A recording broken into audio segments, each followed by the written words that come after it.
बड़ी खबर राजस्थान के जोधपुर से है, वो आपको बता देते हैं। झंडा फहराने को लेकर यहां पर विवाद हो गया है। तो दो गुटों के बीच हिंसा हुई, मारपीट हुई और उसके बाद पुलिस ने एक्शन लेते हुए भीड़ को वहां से हटाया है। चौराहे को खाली करवा दिया गया है। पुलिस मौके पर पहुंची। फिलहाल हालात तनावपूर्ण है। इंटरनेट सेवा को कुछ देर के लिए बंद कर दिया गया।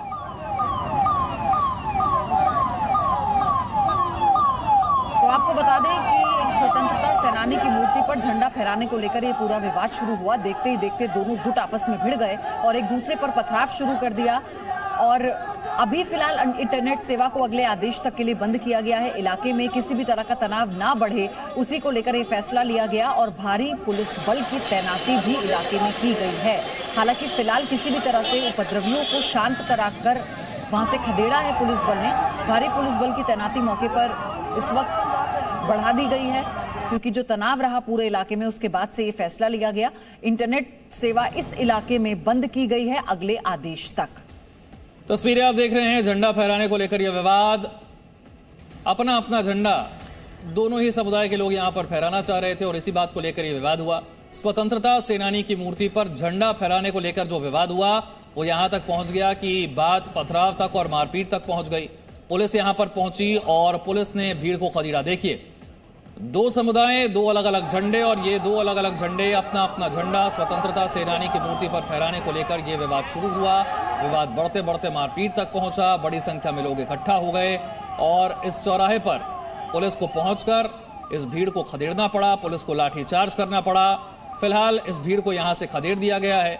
इंटरनेट सेवा को बंद कर दिया गया है। अगले आदेश तक इंटरनेट बंद ही रहेगा।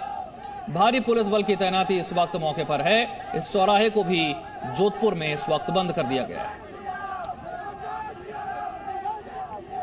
दो तस्वीर आप देख रहे हैं, एक में हंगामा करते वो लोग जो उस वक्त झंडा फहराने के लिए एक दूसरे से भिड़ गए। दोनों गुट पथराव शुरू हो गया, एक दूसरे की जान लेने पर उतारू हो गए। लेकिन उसके बाद जब पुलिस की तैनाती वहां हुई, पुलिस मौके पर पहुंचती है, जैसे तैसे करके इन सबको यहां से हटाया जाता है और उसके बाद फिर शांति कायम करने के लिए इंटरनेट सेवा बंद कर दी गई है अगले आदेश तक के लिए। लेकिन फिलहाल ये तनाव इतना ज्यादा बढ़ा हुआ है कि पुलिस बल ने इस पूरे इलाके को भी फिलहाल खाली करा दिया है। अभी तनाव है लेकिन शांति कायम है।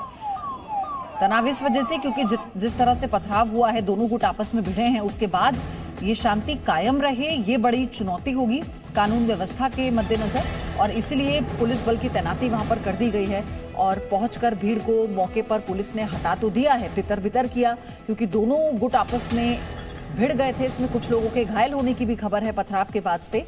दरअसल झंडा फहराने को लेकर दो समुदाय जो अपना झंडा स्वतंत्रता सेनानी की मूर्ति पर लगाना चाहते थे, फहराना चाहते थे, इसी बात को लेकर ये पूरा विवाद शुरू हुआ और दोनों गुटों के लोग बड़ी संख्या में यहाँ पर मौजूद थे। इसीलिए पुलिस को भी काफी मशक्कत करनी पड़ी।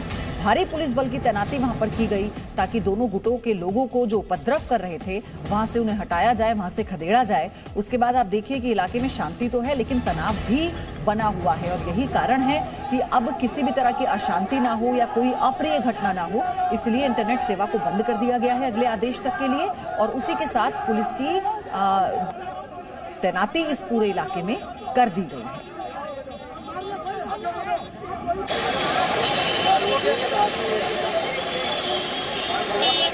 हालांकि इन तस्वीरों को देखकर तो लगता है कि पत्थरबाजी मानो आम अब देश में हो चुकी है, क्योंकि जगह बदलती है लेकिन पथराव एक दूसरे पर गुटों का करना, ये जो सिलसिला है ये बदस्तूर देश में जारी है। अलग अलग राज्यों के अलग अलग शहरों से इस तरह की तस्वीरें आए, फिर चाहे वो रामनवमी के जुलूस पर पथराव हो या फिर किसी और कार्यक्रम पर, या दो गुट आपस में इस बात पर भिड़ जाते हैं कि कौन अपना झंडा फहराएगा स्वतंत्रता सेनानी की मूर्ति पर। तो आप देखिए कि कितनी छोटी सी ये बात थी और इसी बात को लेकर इतना विवाद बढ़ा कि दोनों गुट इतने ज्यादा गुस्से में आ गए कि एक दूसरे के खून के प्यासे हो गए। पथराव शुरू कर दिया गया एक दूसरे पर और फिर देखते ही देखते पूरा माहौल तनावपूर्ण हो गया। जहां एक तरह से जश्न होना चाहिए था, दोनों जो गुट हैं वो इस तरह से भिड़े कि जो आसपास की दुकानें हैं उन्हें भी बंद करना पड़ा। उन लोगों पर भी असर पड़ा क्योंकि किसी भी तरह के बवाल का असर वहां के लोगों पर पड़ता है बाद में। पुलिस ने पूरे इलाके को खाली कराया, दुकानें बंद हैं एक तरह से ताकि शांति कायम रहे। अब ये दुकानें कब तक बंद रहेंगी, क्या सरकार का फैसला होता है कानून व्यवस्था के लिए लिहाज से ये भी अभी देखना होगा। लेकिन फिलहाल तो तस्वीरें जो बता रही हैं वो ये कि शांति तो है, लेकिन तनाव तस्वीरों में देखा जा सकता है, क्योंकि हर तरफ सन्नाटा पसरा हुआ है और इसी के साथ पुलिस बल की तैनाती भी बड़ी संख्या में इस इलाके में कर दी गई है।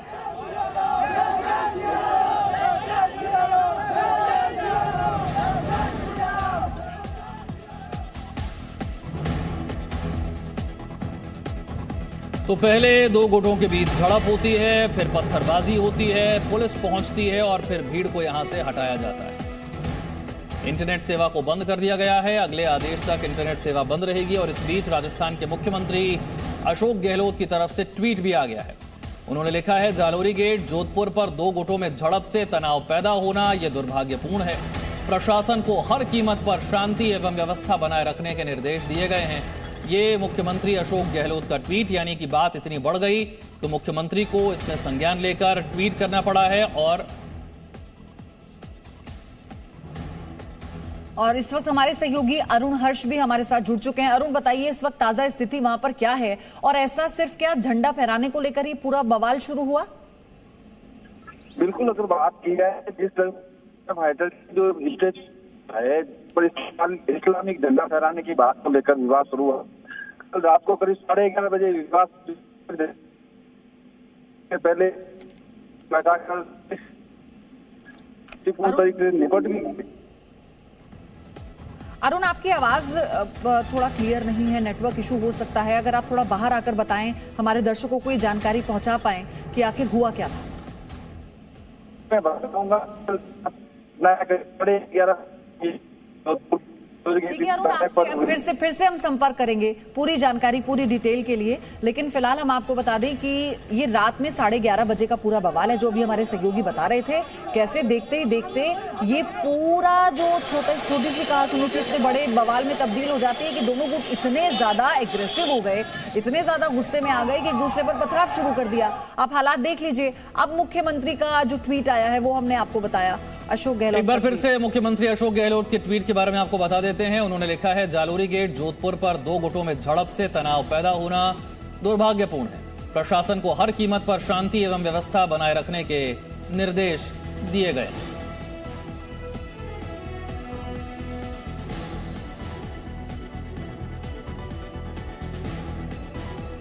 जोधपुर मारवाड़ की प्रेम एवं भाईचारे की परंपरा का सम्मान करते हुए मैं सभी पक्षों से मार्मिक अपील करता हूं कि शांति बनाए रखें, कानून व्यवस्था बनाए रखने में सहयोग करें। तो लोगों से सहयोग की अपील कर रहे हैं मुख्यमंत्री अशोक गहलोत। भारी पुलिस बल इस वक्त मौके पर तैनात है। भीड़ को वहां से खदेड़ दिया गया है। इंटरनेट सेवा को अगले आदेश तक के लिए बंद कर दिया गया है। लेकिन जो तस्वीरें सामने आई वो बता रही हैं कि किस तरह से अपना झंडा फहराने को लेकर यह विवाद इतना बढ़ा कि दो समुदायों के बीच ये हिंसक झड़प का रूप ले लेता है। जब पुलिस पहुंचती है, हालात को काबू करने के लिए पुलिस को भी यहां पर लाठीचार्ज करना पड़ता है। मुख्यमंत्री आम जनता से अपील कर रहे हैं प्रेम और भाईचारे की, सहयोग की अपील कर रहे हैं, शांति बनाए रखने की अपील कर रहे हैं, भाईचारे की परंपरा का सम्मान करने की बात कह रहे हैं और कानून व्यवस्था बनाए रखने में सहयोग देने की अपील भी मुख्यमंत्री अपने इस ट्वीट से कर रहे हैं। जोधपुर में जो तनाव बरकरार है इस समय, उसे लेकर मुख्यमंत्री अशोक गहलोत ने यह ट्वीट किया। ये तस्वीरें आपने देखी किस तरह से वहां पर लाठीचार्ज हुआ, किस तरह से वहां पर पत्थरबाजी हुई और उसके बाद जो लोग घायल हुए उनके सिर से खून निकल रहा है। कैमरे पर आकर वो अपनी बात रखने की कोशिश भी कर रहे हैं। इसी तरह से कई और लोग भी हैं, जैसे जैसे वो सामने आएंगे अपनी बात रखने की कोशिश करेंगे, उनकी बात आप तक हम पहुंचाएंगे। ये देखिए तस्वीर राजस्थान के जोधपुर की तस्वीर है, उस चौराहे की तस्वीर है जहां पर यह पूरा विवाद हुआ। पीछे आप देख रहे हैं स्वतंत्रता सेनानी की वो मूर्ति जहां पर झंडा फहराने को लेकर यह विवाद शुरू हुआ था दो गुटों के बीच में। दोनों गुट अपना झंडा यहां पर फहराना चाहते थे। किस तरह की अफरा तफरी यहां पर रही होगी जिस वक्त ये बवाल हुआ, ये तस्वीरें देखकर समझ में आता है। लोगों के जूते चप्पल वहीं पर छूट गए हैं, लोग वहां से अपनी जान बचाने के लिए भागे हैं। पहले दो गुटों के बीच झड़प में उन्हें भागना पड़ा और फिर जब पुलिस यहां पर पहुंची, स्थिति और खराब ना हो इसलिए पुलिस ने लाठीचार्ज किया और फिर इस भीड़ को यहां से खदेड़ा गया। दो गुटों के बीच झड़प, पत्थरबाजी, हिंसा और फिर पुलिस यहां पहुंची, पुलिस की तरफ से लाठीचार्ज किया गया। मामला यहां तक बढ़ गया है कि अब मुख्यमंत्री अशोक गहलोत ने सीधे तौर पर ट्वीट करके आम लोगों से सहयोग की अपील की है। जिस वक्त ये बवाल हुआ उस वक्त की तस्वीर भी आप देख रहे हैं और किस तरह से झंडा फहराने को लेकर विवाद हुआ वो झंडा भी आप देख रहे हैं। तो ये दो तस्वीरें आपके सामने, एक तरफ 11:30 बजे दरअसल रात में पूरा बवाल शुरू होता है और उसके बाद देखते ही देखते कैसे पूरे इलाके में अशांति पैदा हो जाती है, जिसे काबू करने के लिए पुलिस को लाठीचार्ज भी करना पड़ा। झंडा फहराने की प्रयास किया गया था और वही अब सुबह नमाज के बाद दोबारा जिस तरह से बवाल काटा जा रहा है, उस बवाल को लेकर कह सकते हैं कि पूरा प्रशासन जो है अभी भी मुस्तैद नहीं हुआ है। तो कह सकते हैं हमारे साथ सहयोगी भवानी सिंह है। भवानी सिंह से हम जानेंगे, भवानी किस तरह से ये सारा मामला है। देखिए, जो जिस तरह से रात को घटनाक्रम हुआ था उसके बाद से ही लगातार कह सकते हैं कि तनाव की स्थिति बनी हुई थी। हालांकि पुलिस लगातार ये दावा करती रही कि स्थितियां नियंत्रण में है, लेकिन सवाल ये उठता है कि जब पुलिस के जो तमाम दावे थे उसके बावजूद नमाज अदा करने के बाद में जो भीड़ है पूरी मस्जिद से जालोरी गेट सर्किल पर पहुंच जाती है और अचानक से वो नारेबाजी करती है। हालांकि जो समुदाय विशेष के लोग हैं वो हिंदुस्तान जिंदाबाद के नारे लगाते।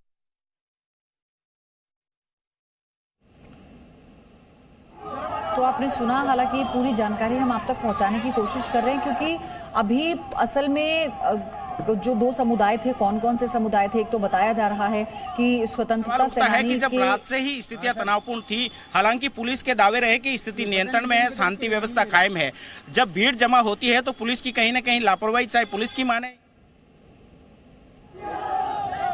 जब इतनी संख्या में भीड़ जमा होती है और अचानक जालोरी गेट सर्किल तक पहुंचती है और पथराव कर देती है, तो आखिरकार ये पुलिस का फेलियर है। जिस तरह से पुलिस को इस मामले को रात को ही गंभीरता से लेना चाहिए था, जिस तरह से एक पक्ष के लोगों ने पुलिस से पहले अवगत करवाया था कि इस मूर्ति पर जब झंडा लगाने की बात को लेकर के विवाद हो सकता है, लेकिन पुलिस उसको हल्के में लेती है। उसके बाद में दूसरे समुदाय विशेष के लोग वहां पर जमा होते हैं और वहां पर तोड़फोड़ और पथराव जैसी घटना को अंजाम देते हैं। इस बावजूद पुलिस जो है एक पक्ष के लोगों पर कहीं न कहीं लाठीचार्ज करती है, हल्का बल प्रयोग करती है। तो ये सवाल उठता है कि जब पुलिस को लोगों ने समझाइश की थी, शहर का जो शांतिपूर्ण सौहार्द है वो कहीं ना कहीं बिगड़े नहीं, उसको लेकर के अवगत करवाते हैं, लेकिन पुलिस है जो कहीं ना कहीं इस पूरे मामले को गंभीरता से नहीं लेती।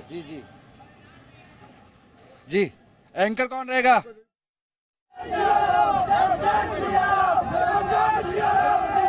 ये मामला समझने की कोशिश हम कर रहे थे लगातार। राजस्थान के जोधपुर शहर में बीती रात दो समुदायों के बीच हिंसक झड़प हुई है। जैसा कि आपसे कुछ देर पहले हमारे संवाददाता भी बता रहे थे कि बीती रात की ये घटना है, दो समुदायों के बीच हिंसक झड़प हुई है।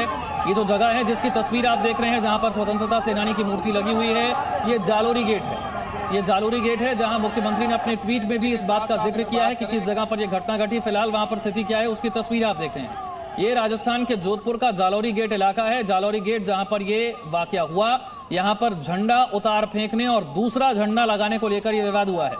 एक झंडा उतार फेंकने और दूसरा झंडा लगाने को लेकर यह विवाद हुआ है और जैसे ही ये हुआ, दोनों गुट आमने सामने आ गए, पथराव शुरू हो गया। पुलिस यहां पर पहुंची, पुलिस को लाठी चार्ज करना पड़ा, हालात काबू में आ गए। आज ईद मनाई जा रही है, अक्षय तृतीया का भी त्योहार है, लेकिन उससे पहले सामने हुए, लेकिन और इस मूर्ति के ऊपर प्रताप सिंह जी राजस्थान सरकार में मंत्री हैं, इस वक्त हमारे साथ जुड़ गए हैं। प्रताप सिंह जी, हमने देखा मुख्यमंत्री ने भी ट्वीट किया है इसे लेकर, ये घटना इतनी बड़ी हो जाएगी, क्या अंदाजा नहीं था पुलिस प्रशासन को? एक बात आप मानकर चलिए, आज आका तीज और ईद दो बड़े त्योहार हैं। ऐसे में हम सबकी जिम्मेदारी बनती है, देश में हिंदू, मुसलमान, सिख, ईसाई, पारसी, जैन, एक बात तय कर लीजिए, सबसे बड़ा तिरंगा है और तिरंगा हमारी आन बान और शान का प्रतीक है। यदि इसी तरह छोटी छोटी बात को लेकर, झंडों को लेकर यदि लड़ाई झगड़े होने लगे तो हर चौराहे पर अब फैसले करने पड़ेंगे। जब बड़े बड़े तिरंगे लगे हुए तो अब सब जगह हमारा राष्ट्रीय झंडा लगाना पड़ेगा। हिंदू, मुसलमान, सिख, ईसाई कोई भी हो, कानून कोई भी हाथ में लेगा उसके खिलाफ सख्त कार्रवाई करेंगे। कुछ लोगों ने एजेंडा बना लिया है, एजेंडा बनाकर दंगे करवाना आसान है, लेकिन दंगों को रोकना बहुत मुश्किल है। ये देश प्रताप सिंह जी, लेकिन ये भी कहा जा रहा है, जानकारी ये भी आई है कि एक विशेष समुदाय जो झंडा लगाना चाहता था, फहराना चाहता था, उसने पुलिस से पहले ही आशंका जताई थी कि कोई बवाल हो सकता है, तो पुलिस की मुस्तैदी को लेकर भी सवाल उठ रहे हैं। नो डाउट, यदि कहीं भी किसी भी तरह की कोई बात ये सामने आती है, क्या पुलिस को पहले से कोई पता था, अंदेशा था, ये तय बात है। पुलिस अपनी पूरी कोशिश करती है, यही कारण है आप जानते हैं करौली में आज बिल्कुल स्थिति सामान्य है, एक दिन में कंट्रोल हो गई करौली में स्थिति। जिस तरह से झगड़ा करवाया गया प्लान वे में पॉलिटिकली, लेकिन उसके बाद राजस्थान में रामनवमी की यात्रा को भगवान राम की जब यात्रा निकली, भगवान राम की यात्रा का मुस्लिम एमएलए ने केसरिया पहनकर स्वागत किया। सब लोगों ने आगे बढ़कर यहाँ पर जयपुर तक में सब जगह फूल फेंके। हमारी सबकी जिम्मेदारी है, हिंदू मुसलमान के त्योहार मिलकर मनाते आए, कोई आज से तोड़ना, ये जोधपुर आज का तोड़ना है, जोधपुर की हमारी आजादी को 75 वर्ष में है। इससे पहले जोधपुर में आपको पता है बहुत पुराना शहर है, जयपुर से भी पुराना, 1000 वर्ष पुराना शहर है। मुसलमान इसी जालोरी गेट पर रहते आए। मेरा ननिहाल है जोधपुर, मैं जानता हूँ, मैं राजपूत हूँ, मैं जानता हूँ। केसरिया हमारी आन बान और शान का प्रतीक है, लेकिन केसरिया के नाम से दंगा कराना ये हमारा प्रतीक नहीं है। सबसे बड़ा आप तिरंगा है जिसमें केसरिया सबसे ऊपर है, वो लगा दिया गया है और उसका सम्मान रखो। प्रताप सिंह जी, आपकी बात ठीक है, आपकी बात ठीक है कि दंगा कराना ना कराना, लेकिन बात ये भी तो है ना, बात तो फिर पुलिस पर आती है, कानून व्यवस्था पुलिस की जिम्मेदारी, आपकी जिम्मेदारी। अगर लग रहा है कि दंगा ये तो भेजिए उनको जेल में। क्यों इस तरह की नौबत आ जाए कि हालात खराब हो जाए? मैडम, टीवी पर बैठकर बोलना आसान है, मेरा फोन पे बात करना आसान है। मौके पर पुलिस का काम सिर्फ गोली चलाना नहीं है। वहाँ पहले सब दोनों वर्गों को शांति से, पुलिस चाहती है कि अंदर घुस जाए। पुलिस क्या जाते ही गोली थोड़ा चलाएगी, पहले कोशिश की जाती है शांति से। अब कंट्रोल में है, पुलिस अपनी तरफ से अच्छा काम कर रही है। यदि कोई पुलिस अधिकारी गलत होगा या कोई दंगा ही गलत होगा, कोई सरकार ये चाहती है कि चाहे कांग्रेस की बीजेपी की दंगा हो, हम कोई नहीं चाहते दंगा। जिम्मेदारी सब, हम भी यही उम्मीद करते हैं प्रताप सिंह जी कि जल्द से जल्द हालात शांतिपूर्ण हो जाएं। जो तनाव वहां पर बना हुआ है, पुलिस इस तरह से व्यवस्था को संभाले कि अब किस तरह की कोई अप्रिय घटना ना हो। धन्यवाद आपका जी न्यूज से जुड़ने के लिए, जानकारी देने के लिए। एक ब्रेक के लिए रुकिए। Presenting B News app, available on Google Play and App Store. Download it now.